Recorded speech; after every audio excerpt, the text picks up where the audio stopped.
नमस्कार दोस्तों, स्वागत है आपके अपने YouTube चैनल में। मैं अरविंद स्वागत करता हूं।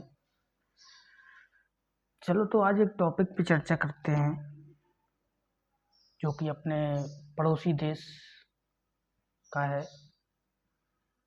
हम ये जानने का प्रयास करेंगे कि भारत के जो पड़ोसी देशों के साथ संबंध है वो कैसे हैं, जो कि परीक्षा के पॉइंट ऑफ व्यू से बहुत ज़रूरी होता है, या सामान्य जानकारी के माध्यम से, या अगर मान लें तब भी ये ज़रूरी होता है कि हमारे पड़ोसियों के साथ रिश्ते कैसे हैं। तो आज हम बात करने वाले हैं अपने, एक भाषा में उसको अपना पोता कह सकते हैं, जो कि मूलधन का ब्याज है। उसके साथ एक और अन्य देश की हम चर्चा करेंगे जिसकी राय पे वो शायद चल पड़ा है। इसी क्रम में मैं अभी वर्तमान की स्थिति में जैसे मैं बात करूंगा, तो पहले बात कर लेते हैं थोड़ा सा मालदीव की। जैसे श्रीलंका के बाद अगर कोई वहाँ मिलता है तो वो मालदीव है। ठीक है, इसको थोड़ा सा मैं पुश करूँगा।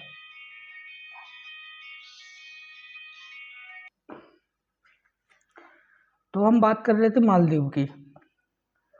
जैसे हम दक्षिण भारत की तरफ देखते हैं तो हमें श्रीलंका के बाद इंडोनेशिया तो नहीं कह सकते हैं, मालदीव हमें मिलेगा। ठीक है, चूँकि मालदीव में कुछ दिन पहले मूवमेंट चला था बाइकॉट इंडिया, इंडिया के सामान का बहिष्कार करो, इंडिया के लोगों को यहाँ से हटाओ।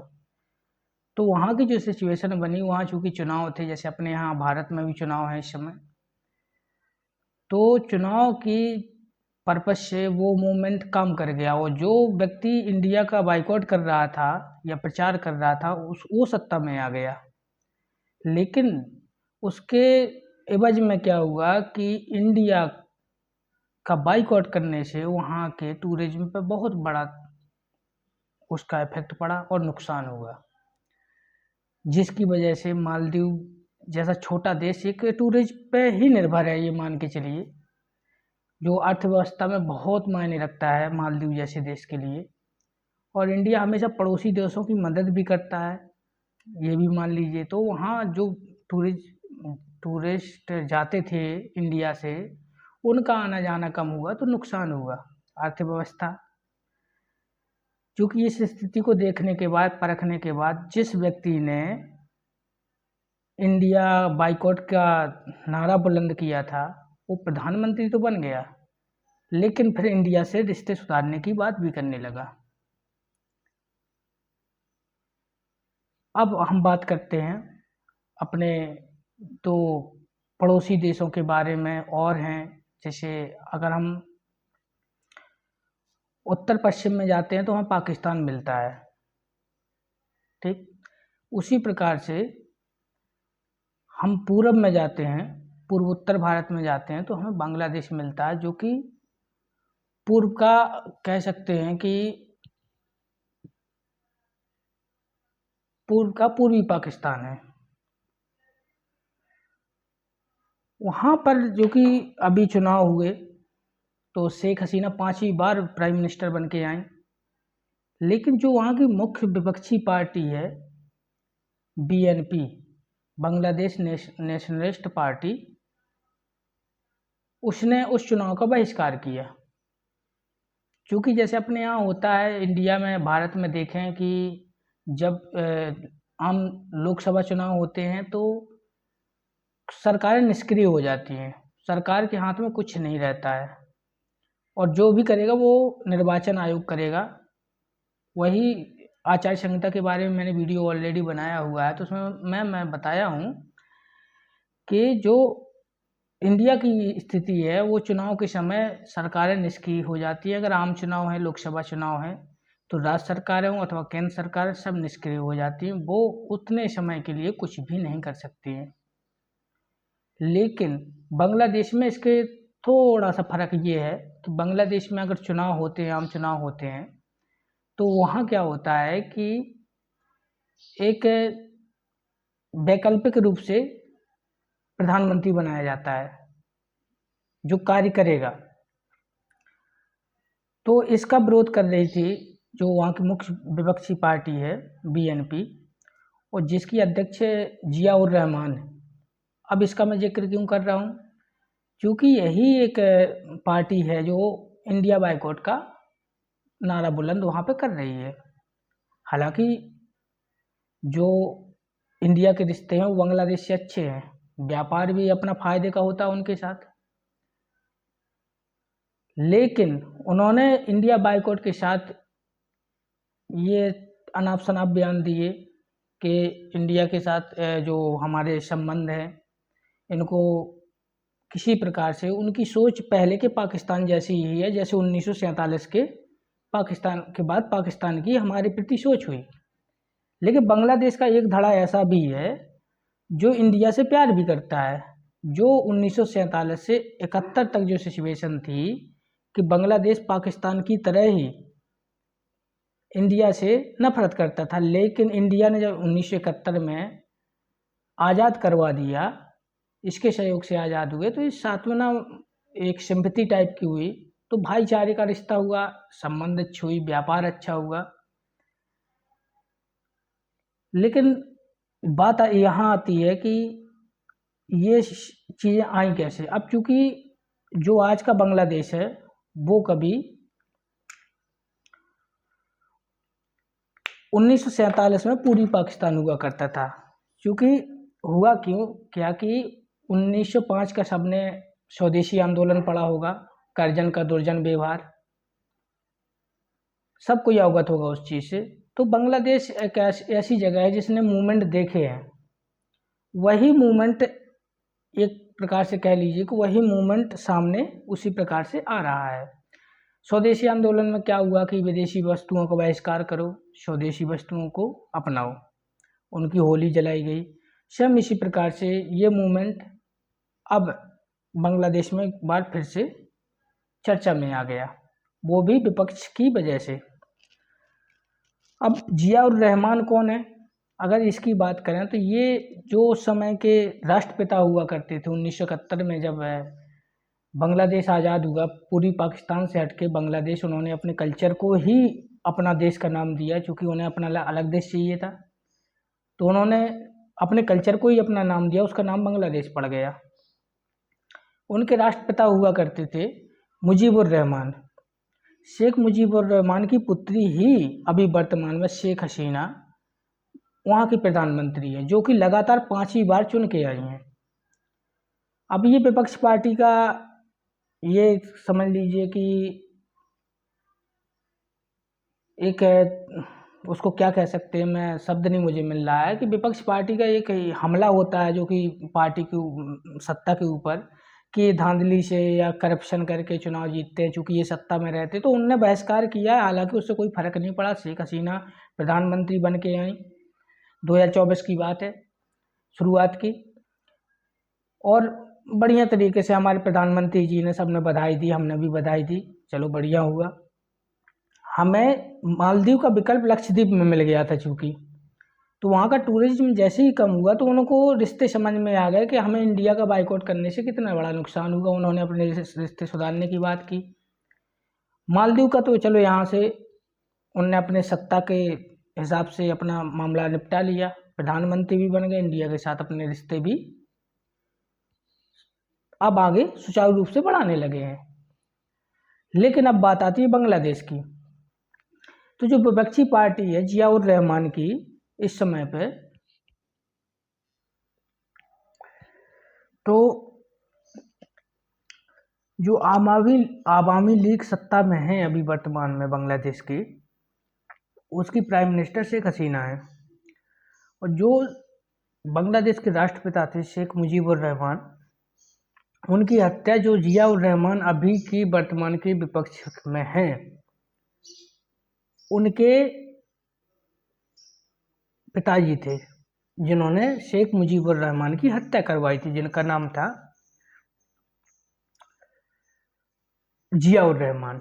जिया उर रहमान ने शेख मुजीबुर रहमान की हत्या करवा दी, लेकिन सिंपैथी जनता की चूँकि शेख मुजीबुर रहमान के साथ थी, उनकी जो अभी वर्तमान में पार्टी की जो बीएनपी पार्टी की सत्ता विपक्ष में है, उनकी अध्यक्ष खलीदा जिया।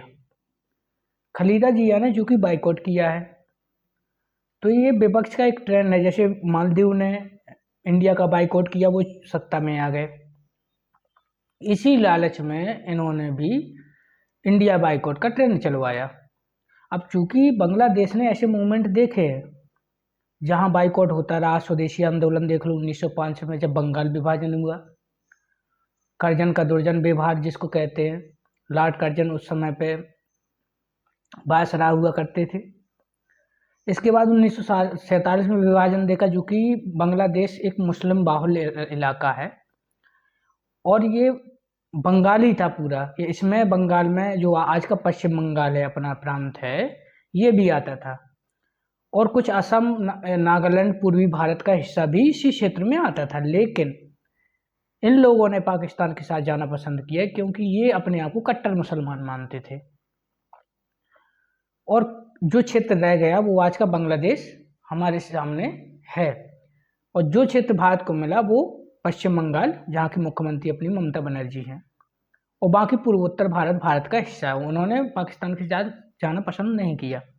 तो 1947 में जब विभाजन हुआ तो ये जो आज का बांग्लादेश है ये पूर्वी पाकिस्तान हुआ करता था। लेकिन इनमें हम सच्चे मुसलमान, हम कट्टर मुसलमान, ये देश भावना ज़्यादा थी। जो पाकिस्तान के इस्लामाबाद में जो इनकी राजधानी हुआ करती थी, वहाँ पर सदन में जो बैठते थे इनको कुछ मानते ही नहीं थे, इनको कोई तजब्बो ही नहीं देते थे। इस तरह से मतलब एकदम निकृष्ट टाइप के व्यक्ति मानते थे, ये छोटे मोटे से हैं, इनको तो चाहे जैसे कुचल देंगे, क्योंकि सेना उनके हाथ में थी। तो शेख मुजीबुर रहमान ने उस समय के जो आज के बांग्लादेश के राष्ट्रपिता हैं, चूँकि उनकी मृत्यु तो हो चुकी है, उन्होंने मूवमेंट शुरू किया और इनका साथ दिया इंदिरा गांधी ने। उस समय की हमारी प्राइम मिनिस्टर भारत की इंदिरा गांधी थी।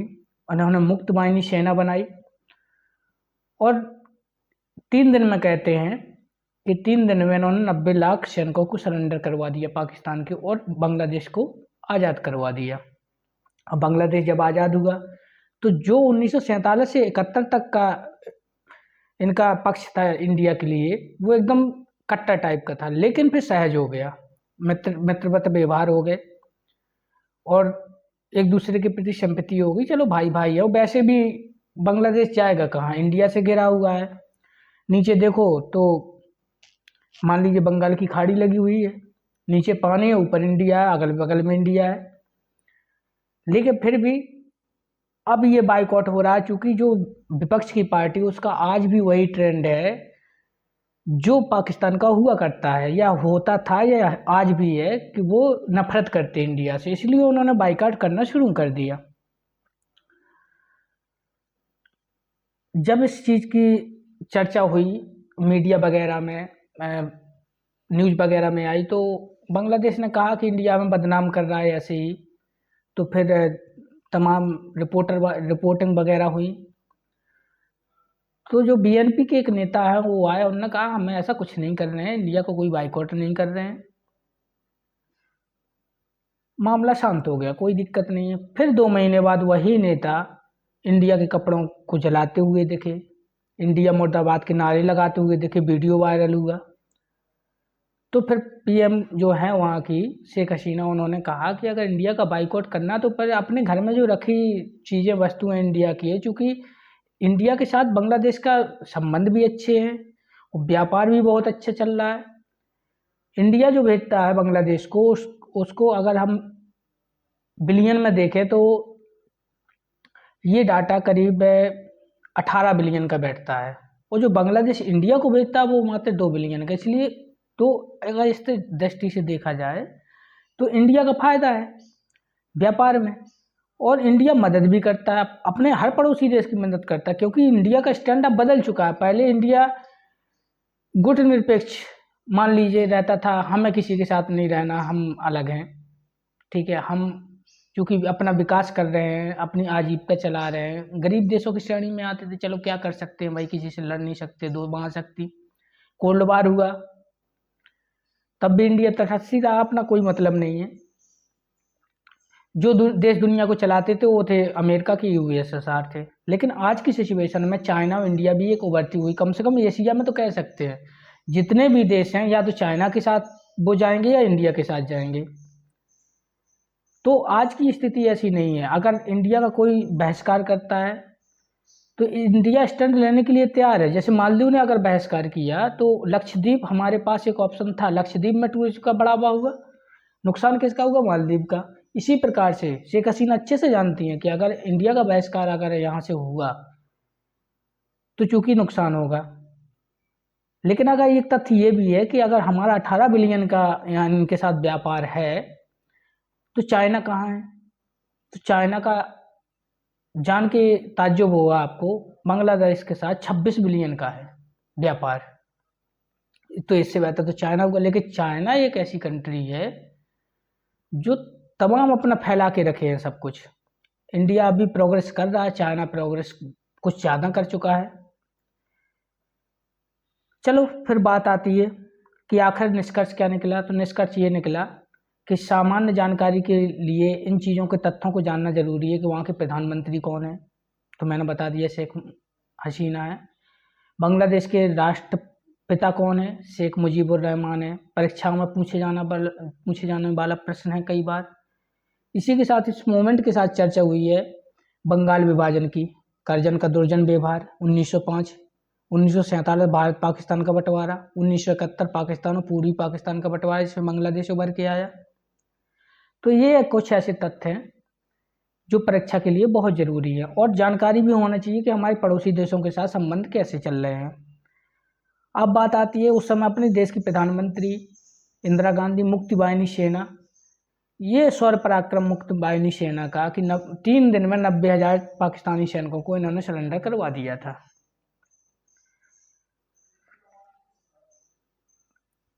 चलो ये हुआ। अब तुम अपने आप से थोड़ा सा इस पर विचार करना, देखना।